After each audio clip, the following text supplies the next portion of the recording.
One school day in October, as I sat down to eat lunch with Mason and Kylie, I heard the usual roar of Blake Daly arriving. He does this thing when he walks in the door of the cafeteria. He calls out something like, "Booyah!" or "Incoming!" And all of the Blake Juniors and other wannabes who are already sitting at his table, he comes in late just so he can make an entrance, yell it back like it's a tribal war chant instead of some made-up bullshit from an attention-seeking jock. Today Blake yelled out, "Oh yeah!" And predictably, his band of groupies bellowed, "Oh yeah!" like they were at a rock concert or something. Besides being annoying, this whole routine is incredibly unfair. If anyone else did it, they'd get a detention for being disruptive, but not Blake. Obviously, the rules don't apply to everyone. I kept my attention on my sandwich during the Blake drama, although I was aware of him going through the lunch line and laughing a little too loudly at something the lunch lady told him. He always acted nice to the teachers and cafeteria workers, but made fun of them behind their backs. I'd encountered Blakes at other schools. I knew their ways, how they had to be the center of everything, the disdain they had for most other people. Blake had no idea what a stereotype he was. Every high school in the country had their own top dogs, all of them completely oblivious to the fact that they wouldn't be anything special once they got out in the big world.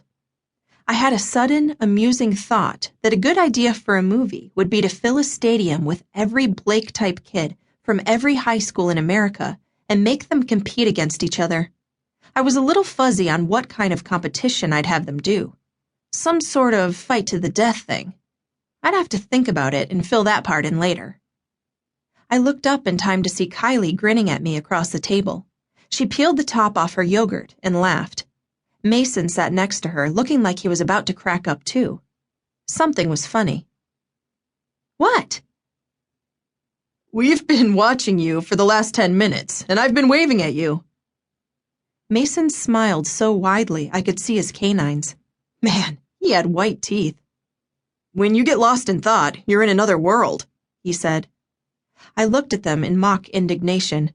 "What's your point?" Kylie shrugged and gestured with her spoon. "You just look so cute.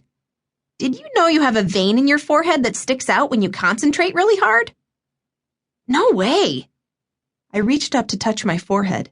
Smooth, just like I remembered.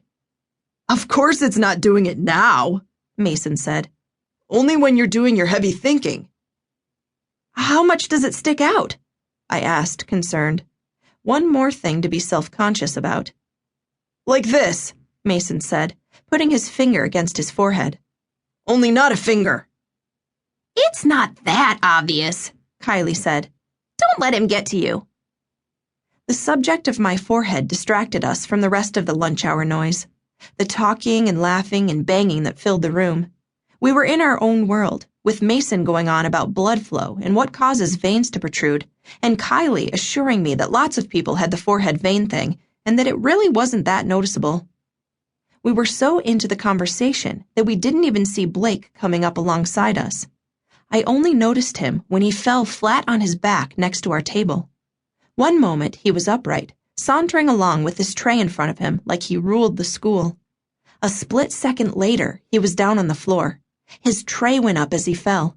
An apple catapulted upward as the rest of his food slid downward. In the quickest show of reflexes I've ever seen in my life, Mason reached out and grabbed the apple as it came back down. The whole thing happened in an instant. In shocked silence, I burst out laughing. Blake sat up stunned, his legs sticking out in front of him. He still held onto the tray, but his pizza slice had landed upside down on his lap. Mason jumped up and extended a hand to help him up. "Dude, you okay?" "No, I'm not okay." He was turning red now and looked really pissed off. "Some dumbass spilled something and made me slip." He glared at me like it was my fault. The look on his face struck me as really funny. The more I tried to stop laughing, the worse it got, and now some of the other kids at surrounding tables were laughing too, a few of them clapping and calling out things like, "Way to go, Blake!" "I'm sorry," I said, wiping my eyes. "But the way you went down, and then the apple went up."